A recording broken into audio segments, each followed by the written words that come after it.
gumagalaw eh. Lahat patay, off muna.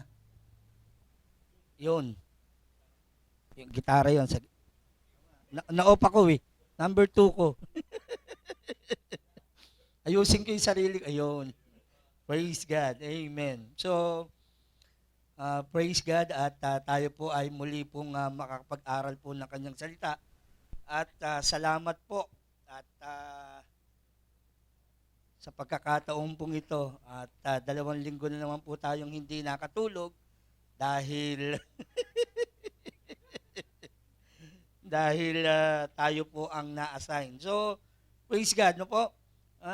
Ano na pala yun, yung pag matagal ka na palang hindi nakakapag-share, parang nakakakaba. Pero praise God, sabi nga maging handa tayo sa lahat ng pagkakataon upang ibahagi ang salita po ng Panginoon. Amen. So, praise God, meron pa rin. So, praise God. Buksan po natin po mga Bible sa Philippians chapter 3, verse, amen. So, pakiayos nga dyan. Philippians chapter 3, verse 8 to 9, 9 to 10. So, sabi dito, bago po tayo manalangin, sabi doon, "Yet indeed I also count all things lost for the excellence of knowledge of Christ, Jesus my Lord, for whom I have suffered the loss of all things, and count them a rubbish, that I may gain Christ, and be found in Him, not having my own righteousness, which from the law, but which is through faith in Christ, the righteousness which is from God by faith."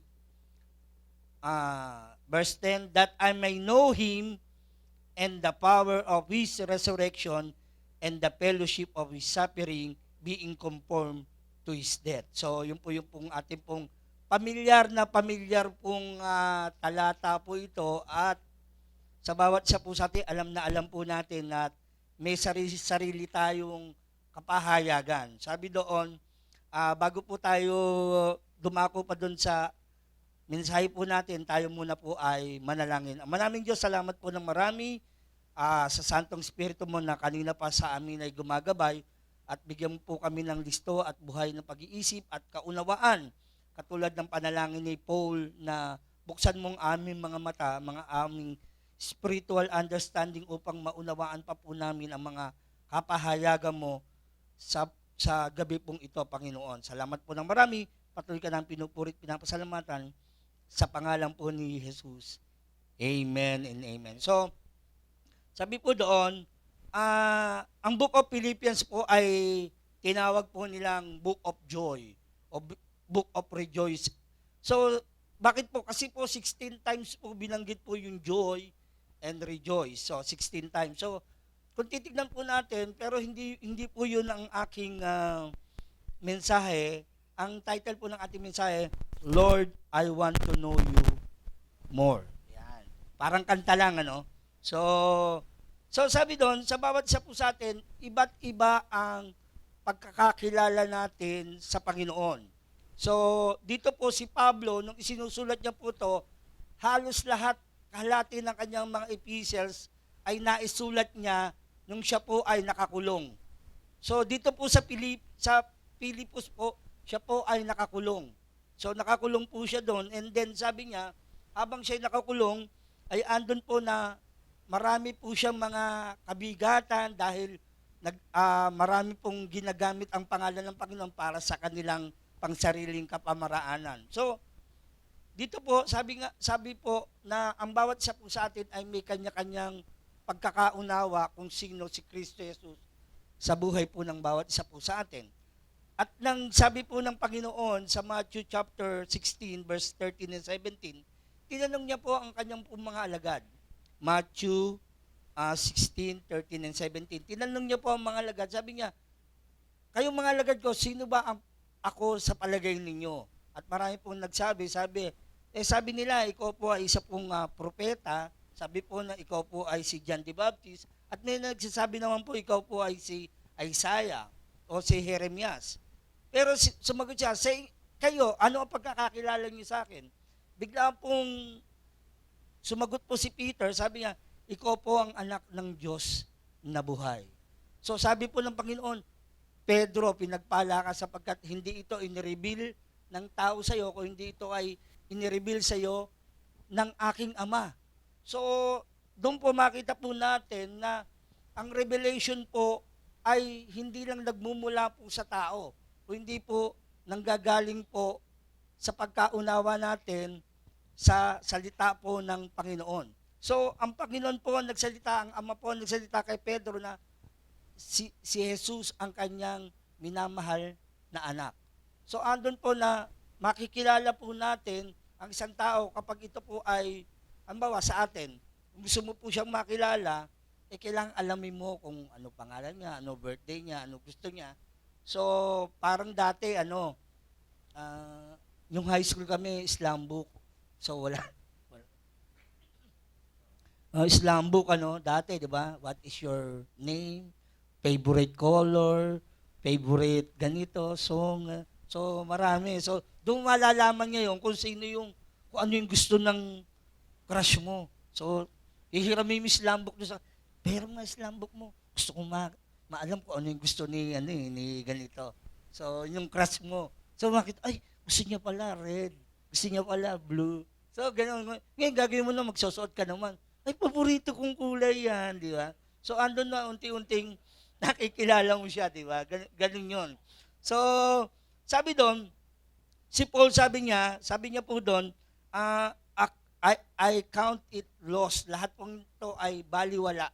Hindi ko po sinasabi yung mga pinag-aralan natin ay babaliwalain natin. Hindi po. Sabi po ni Paul doon, yung mga natutunan niya ayon doon sa batas ay kinonsider niyang dang or ano ba yung dumi ng hayop, dang. So, andon po na walang kabuluhan. So, ngayon, yung dang ngayon po pwede ng pakinabangan na rin. Dati, walang pakinabang yun, di ba? Ngayon, may pakinabang, walang value. Pero ganun niya kinonsider. Sabi niya, maunawaan ko lamang si Kristo Jesus sa buhay niya. First time na na-encounter ni Paul ang Panginoon sa road of Damascus. Nabulag siya. So, di ba, dun sa Acts. So, andun po na nabulag siya, and then, pag bulag ka, syempre, bulag ka, hindi ka makakita, syempre. No? Totoo naman yun, syempre, hindi ka makakita, bulag ka. Pag bulag ka, andun po na wala kang nakikita at ang isip mo lang ang gumagana. Di ba? Isip lang ang gumagana mo. And then doon po nagpahayag ang Panginoon kay Pablo. Amen. Gusto niyo po bang bulagin muna kayo para makilala niyo siya? Hindi po. Hindi po. So andun po na nagpahayag po ang Panginoon sa kanya. Sabi doon, Paul, a greatest longing of his life was knowing Christ. Sabi doon, knowing means epignosis. So alam na po natin to. At sa life giver, alam mo po pag binanggit po ang know. Ang know is similar to a couple po na mag-asawa na nagkaroon ng sexual intercourse. So, yun pong know. So, andun po na epignosis. So, ibig sabihin, hindi lamang po to knowledge na naunawaan natin, na nakilala natin siya dahil nagbasa tayo, no. Yung pong sinasabi po ni Paul ay experiential knowledge. Na-experience niya, na-encounter niya mismo ang Panginoong Jesus doon po sa road of Damascus. Kaya po ganun na lamang nung nalaman niya at nakilala niya ang Panginoon, kinonsider niyang walang kabuluhan ang lahat ng natutunan niya ayon sa batas. So kung titignan po natin siya po ay aral sa isang magaling na guro na si Gamaliel. Kapag nag-aral ka po nung panahon na yon kay Gamaliel, ay sikat ka at mayamang tao ka. So hindi ka basta-basta. Pero sabi niya, kinonsider niya yun na walang kabuluhan nung nakilala niya si Kristo Jesus. Dati tayo nung hindi natin kilala si Kristo Jesus, okay lang. Wala tayong, pero ngayon, nung nakilala natin si Kristo Jesus, parang lahat nung naunawaan mo, nakilala mo yung mundo, unti-unting nawawala na ito at ang gusto mo, hanapin ang Panginoon at makilala pa siya sa buhay po ng bawat isa po sa atin. So ito po yung greatest longing po ni Pablo. Sabi doon, lahat po na yun ay kinonsider niyang walang kabuluhan. Sa bawat isa po sa atin, to know should ultimate priority o goal po ng buhay po natin na makilala natin si Kristo Jesus. Kung natatandaan pa po natin, nung una nating nakilala ang Panginoong Hesus sa buhay natin. 'Di ba? Ano ba yung nangyari sa buhay mo? Ano ba yung na-experience mo nung nakilala mo ang Panginoon? 'Di ba? Habang nakikilala natin siya, sabi doon, yung importanteng makilala natin siya ay makikilala natin kung sino si Kristo Jesus sa buhay po ng bawat isa po sa atin. Magiging better po tayo, hindi po tayo magiging bitter. Magiging better po tayo kapag naunawaan natin si Kristo Jesus. Hindi bitter o hindi better. Magiging better person tayo, magiging better husband tayo, magiging better wife tayo, magiging better daughters tayo o son, so in-laws, pag nakilala natin si Kristo Jesus. Sapagkat nung pasimula nung nakilala natin si Kristo Jesus, unti-unting binago ni Kristo Jesus ang buhay ng bawat isa po sa atin. Hindi ito natin natutunan, hindi natin ito na ano lang sa eskwelahan o sa pag-aaral natin, no. Unti-unti na experience natin habang lumalakad tayo, andun po nagpapakilala ang Panginoon sa buhay po ng bawat isa po sa atin. Kaya po, ang dalangin po ni Paul, doon po sa Ephesians chapter 3, verse 14 and 19, ito po yung kanya pong panalangin. So, Ephesians chapter 3, verse 14 and 19. So, ayun. For this reason, I bow my knees to the Father, the Lord Jesus Christ. At dito po sige po, verse 16 na po. Sa verse 16 po ata yun. Sabihin, that we would grant you according to the riches of His glory to be strengthened with might through His Spirit in the inner man. Tapos 19, and to know the love of Christ which passes knowledge, that you may be filled with all the fullness of God. Ito po yung panalangin ni Pablo sa mga taga-Epeso. At bakit ito po ang panalangin ni Pablo sa mga taga-Epeso? Dahil ang mga, kung titignan po natin, geographically located o situation po, ang Ephesian Church po ay pinakamagandang colony po ng Roman Empire. Pinakamayaman, pinakamaganda, at andun po ang marami pong worship temple po doon. At andun rin po ang na-discover po na andun po yung pinakamalaki pong library doon po sa Epeso. Kaya po sinabi ng Panginoon, ni Pablo sa kanya, mabuksan nawa ang inyong mga mata, ma-enlighten. Dahil kung titignan po natin ang Epeso po ay Greek country po na mahilig silang mag-aral. So sabi ng hindi 'yun ang kailangan natin. Hindi 'yun ang mahalaga, yung makilala natin kung sino si Kristo Jesus. Kaya sinasabi niya, kung malalaman niyo lang mga taga-Epeso kung sino si Kristo Jesus at maunawa natin ng kanya pong pag-ibig sa bawat isa po sa atin, sasabihin natin, wow, ganun lang, mapapawaw ka lang dahil habang nakikilala mo si Kristo Jesus, ay mapapawaw ka palagi sa Kanya. Katulad, sabi po doon, katulad sa mag-asawa. So, yan po. Sabi doon, katulad sa mag-asawa, kung gusto mo po pong makilala, sabi nga, kami po ni Sister Chris ay sa September 11 is 29 na ba tayo? 30 na pa.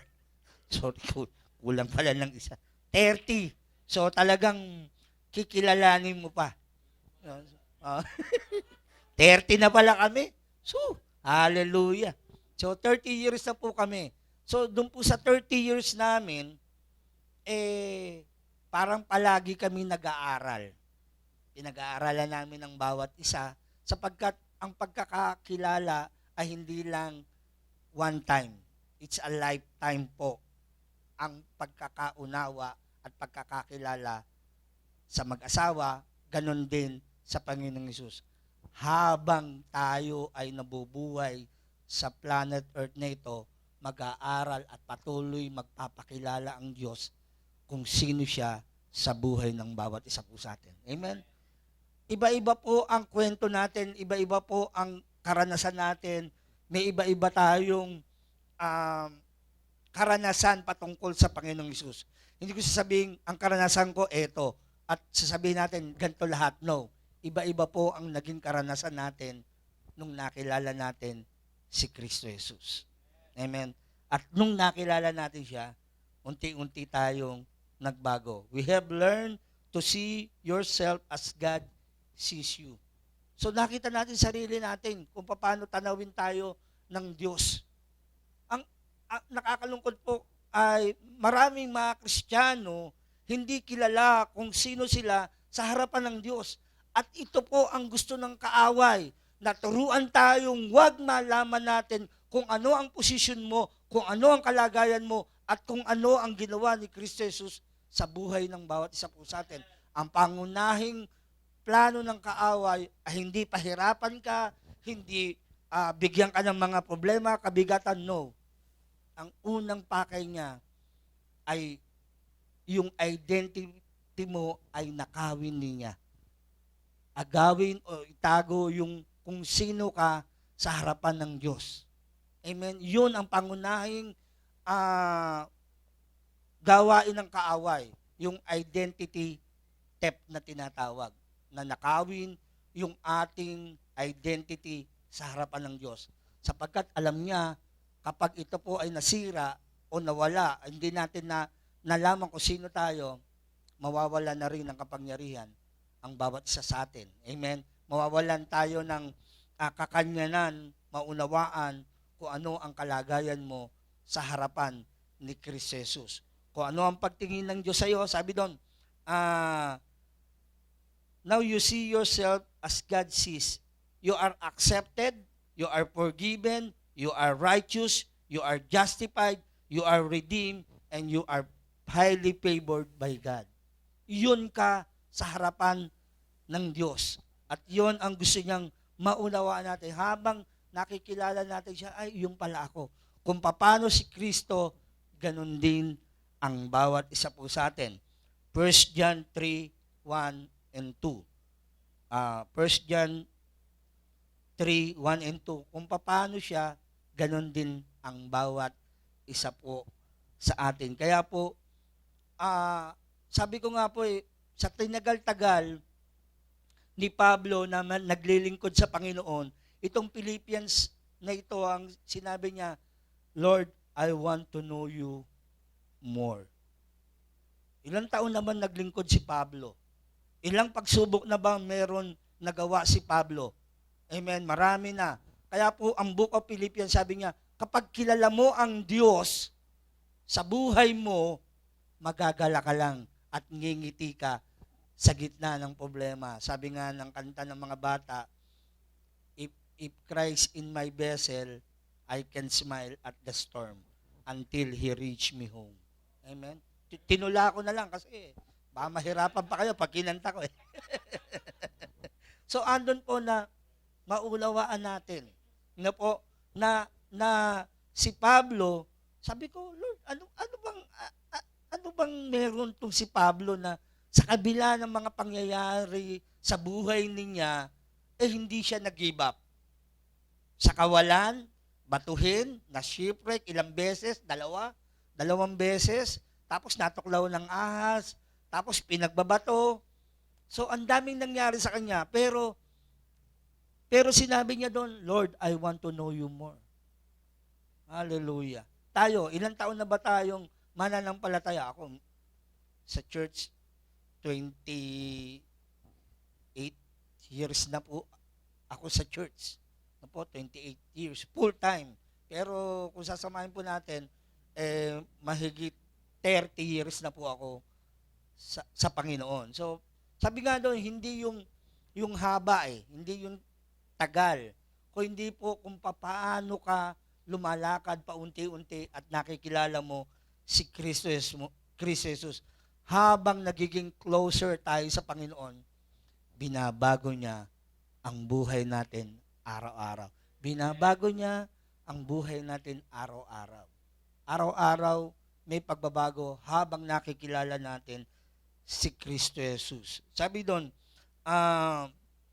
getting to know Him lead us in spiritual growth and maturity.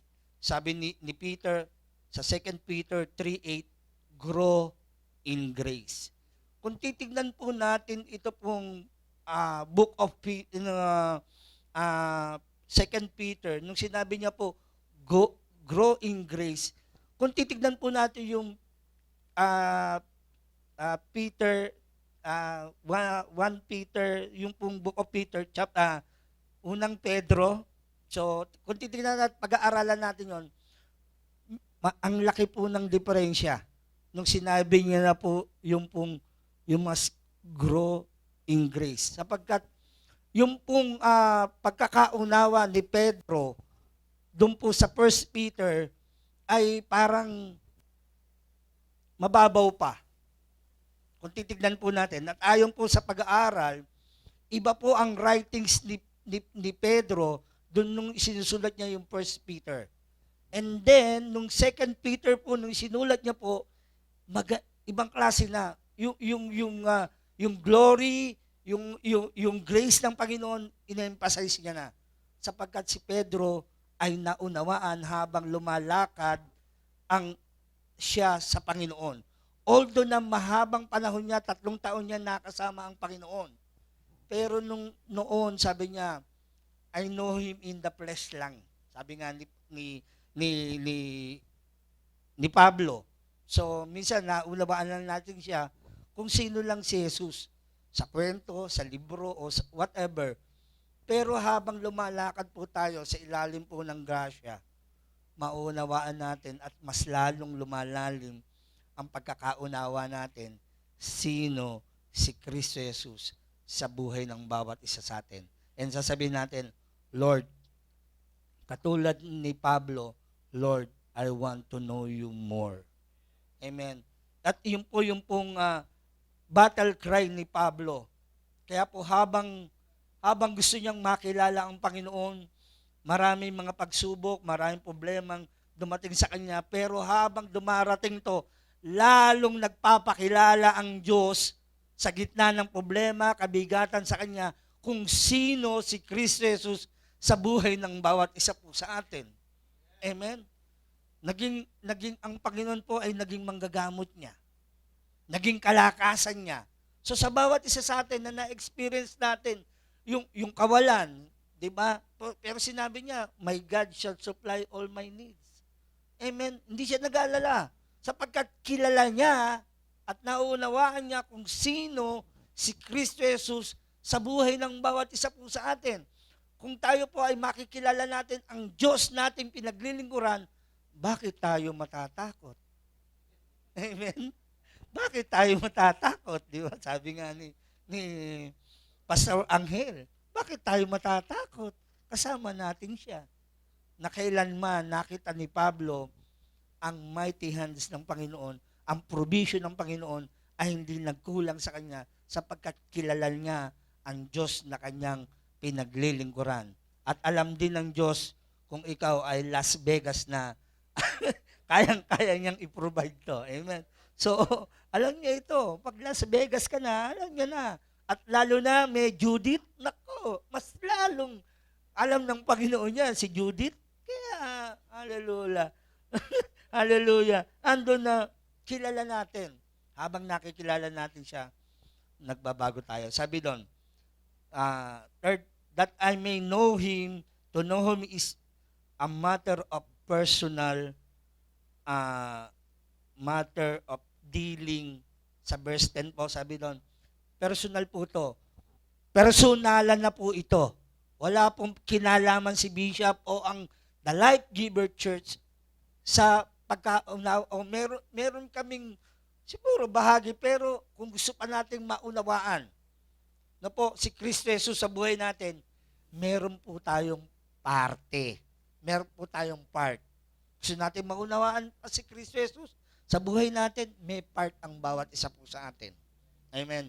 Although na alam po natin sa Life Giver Church, ipinapahayag sino si Kristo Jesus at andun po, meron kaming bahagi, pero mas malaki ang bahagi ng bawat isa po sa atin sa ating personal na paglago. Amen? Di ba? Nakakalungkot pong tanawin at balik tanawin yung po yung mga nakaraan na ini-invite lang po ako dati. Dati lang po ako ini-invite. Ini-invite lang po ako. Pero sa pag-invite po nila, yung mga nag-invite sa akin, nawala na. No, nawala na. So, andun po. Kaya po, meron po tayong parte. Kung magpapatuloy ka ba o hindi. Sa konting problema, circumstansya, magpapatuloy ka ba o hindi. Sa meron o sa wala, may tinapay man o meron, maglilingkod tayo. May palaman pa. Hallelujah, meron. Amen? Praise God. Laging meron sa Panginoon. Hallelujah.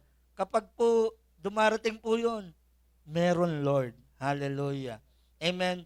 Habang nakikilala mo siya, sabi mo, Lord, napakabuti mo. So, iba-iba yung personal dealing sa atin. Iba yung personal dealing kay Bishop sa bawat isa po sa atin. Amen. So, hindi po komot kami po ang nakatayo dito. Mas marami kaming alam sa inyo. No. It's a matter of personal devotion ninyo sa Panginoon. At higit po sa lahat, ang kahalagahan po ng salita po ng Panginoon sa buhay natin. Amen. Kung pinapahalagahan po natin yung salita ng Panginoon, lalago po tayo.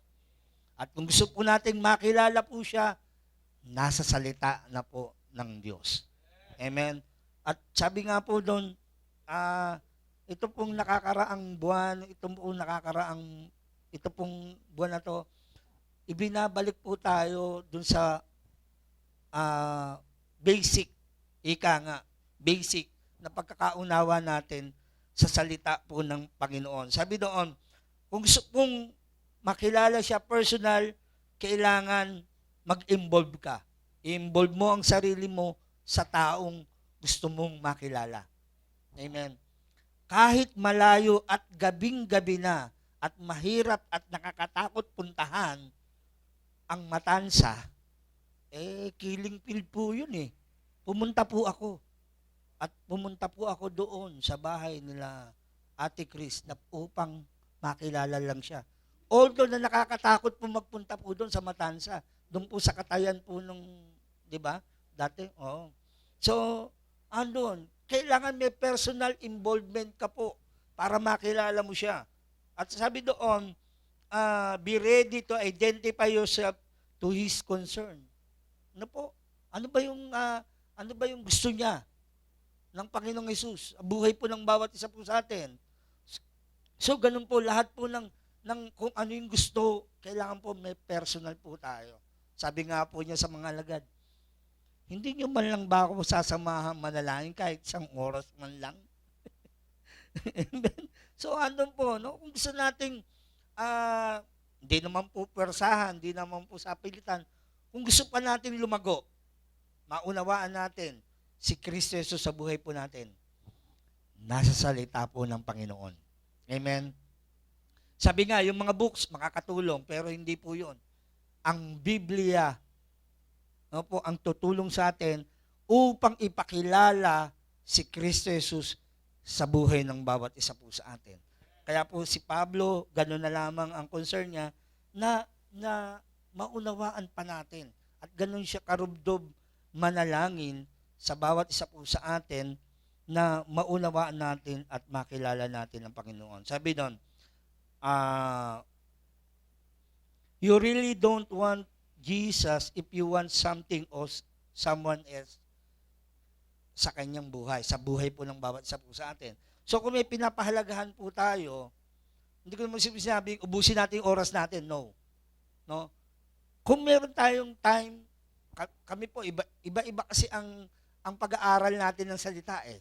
Meron sa umaga, meron sa gabi, meron sa tanghali, di ba? Ganon tayo. So andun po na kailangan natin, we must seek the Word. Ito pong Word of God. Sabi, ito yung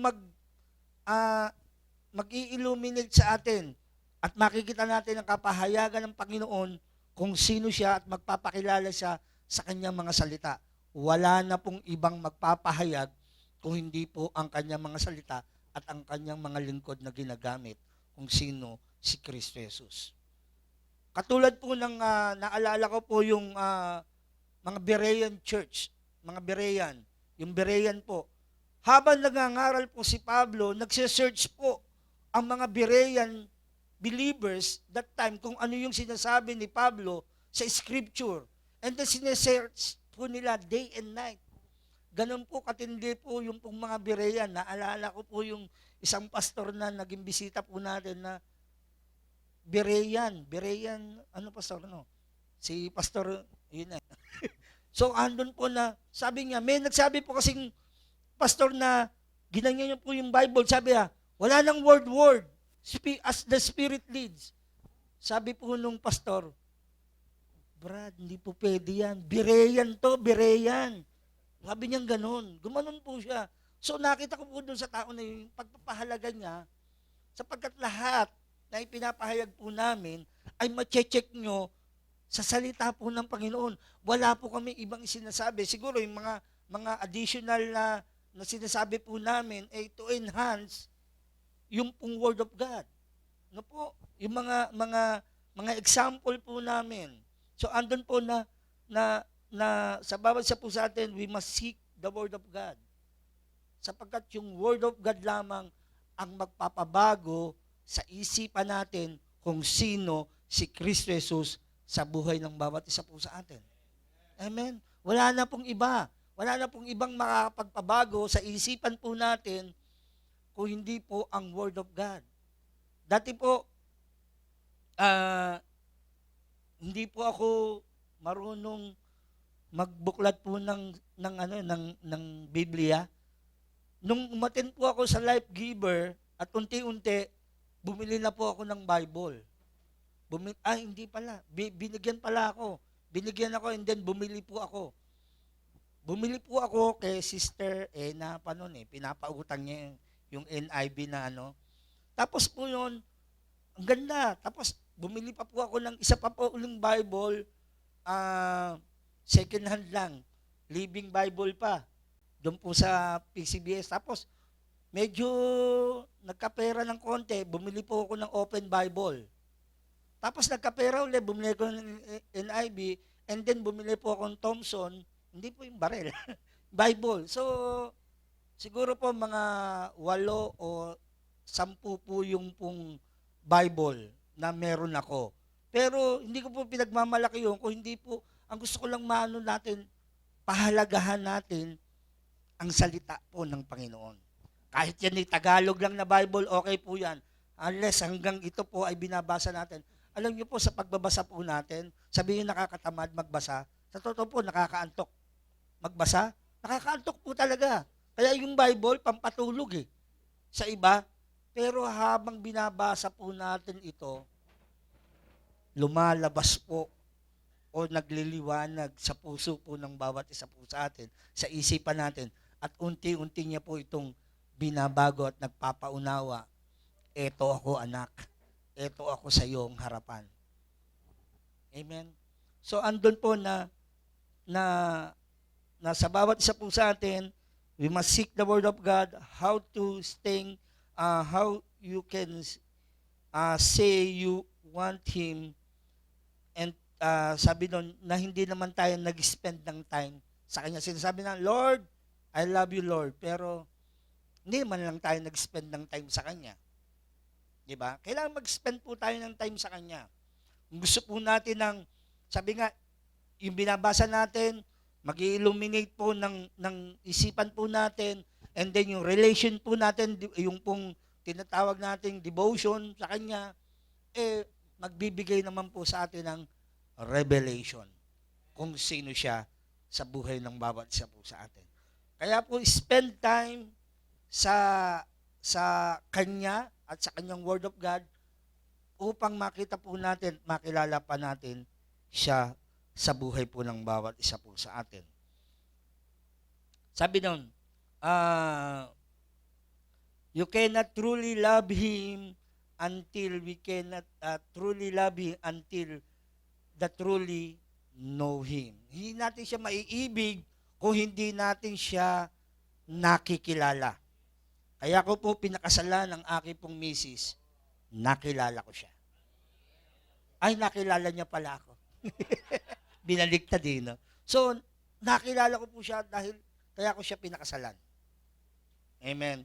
Kasi meron siyang taglay na pambihira. Parang kanta lang, ano? So, ganun po sa bawat isa sa atin. Habang nakikilala natin ang Panginoon, nagpapakilala siya at nakikilala mo siya, wow, ang sarap palang magmahal ni Jesus. Di ba? Hindi, siyempre misis din. So, ganun po. Ano po, andun po na masasabi natin, Lord, kaya po sinabi po ni Pablo, yung battle cry niya, Lord, I want to know you more. Ito po yung pong pahimakas niya ng mga pananalita dahil siya po ay nakakulong at siya po ay bibitayin na that time. Di ba? Pero nakita po natin sa huling mga yugto ng buhay ni Pablo, kinonsider niya pa rin na unawain at kilalanin. Sinabi po doon, Lord, I want to know you more and the power of your resurrection. Amen? The power of your resurrection. Ano ba ang kahalagahan ng muling pagkabuhay ng ni Kristo Jesus kay Pablo? Amen? Sa inyong buhay, sa ating buhay, bakit po ba mahalaga yung we know Him and the power of His resurrection? Amen? So, ang dami po, pag naunawaan po natin iyon, hindi ko na po i-discuss yung pong the power of His resurrection, bahala na po si Bishop doon. So, andun po, matindi, maganda. Inaano ko lang po kayo, para bang parang teaser lang po yun. Pag naunawaan po natin yung the power of His resurrection, wow! Boom! Ganun. Ang ganda, ang tindi. No? Yung power of His resurrection, ang ganda, ang sarap sa buhay po natin. At makita natin, effortless na binabago tayo ng Panginoon. Amen. Kaya po yun po yung sinabi niya, Lord, I want to know you more and the power of your resurrection. Sa dinami-dami at kahalati ng epistles niya, doon po sa New Testament, siya po ay nagsumulat. Halos kalate. Pero kung titignan natin, sasabihin niya, Lord, I want to know you more. Tayo kaya, sa gabing ito, nasasabi kaya natin, Lord, I want to know you more. Sa buhay po ng bawat isa po sa atin, sabi doon, it doesn't matter, conclusion na pala yun. Conclusion, it doesn't matter how slowly you go as long you don't stop. Amen. Kahit mabagal, okay lang po. Basta tayo po ay nagpapatuloy. Kasi po mahirap pong tumitigil. Pag tumigil ka, wala. Pero pag unti-unti humahakbang ka, unti-unti nakikilala mo siya. Linggo-linggo nakikilala mo siya. Linggo-linggo, araw-araw ng buhay mo. Araw-araw, pinabago ng Diyos ang buhay natin. Sapagkat, sabi nga po, nung isa pong mangangaral, yung mangangaral po na yun ay si Hannah Whittle Smith na isa pong manunulat. And then siya po ay kinondem dahil sa kakaiba niyang pagkakakilala at pagsulat niya ng mga libro. Kakaiba po yung mga sulat niya, yung mga writings niya patungkol sa connection niya sa Panginoon. Maging gayon din po si Watchman Nee. Kakaiba din po. Kasi kakaiba po ang mga naging experience nila sa Panginoon. Hudson Taylor. So iba-iba, marami kung paano nila gusto pang makilala ang Panginoon. Sa buhay po natin, sa gabi pong ito po yung maging ultimate goal po natin, Lord, I want to know you more. Kapag nakilala na natin siya, magiging better and better person and better pastor, better Christian, better wife, better husband, ang bawat isa po sa atin. Kaya po, sa gabi pong ito, Lord, I want to know you more. Manalangin po tayo. Lord, salamat po ng marami, Panginoon, sa gabi pong ito na pinagkaloob po sa amin, sa mensahe pong ito na alam po namin na magbubunsot at magdadala sa amin sa mas malalim pa at mas intimate pang relasyon sa iyo, Panginoon. Ama, dalangin ko po, Panginoon, makilala ka pa po ng bawat isa po sa amin. Hindi mang madali, slowly but surely, Panginoon, na unti-unting makikilala ka namin, Panginoon. Hindi lang sa isipan, kung hindi po sa buhay po ng bawat isa po sa amin, magpadama ka pa po at mag-illuminate pa, Panginoon, ang iyong mga salita sa buhay po ng bawat isa po sa amin. Salamat po ng marami. Patuloy ka naming pinupuri at pinapasalamatan. Sa iyo po ang papuri, sa iyo po ang kaluwalhatian, Ama, sa pangalan po ni Kristo Jesus. Ito po ang daming dalangin. Amen at Amen. Salamat po, Panginoon.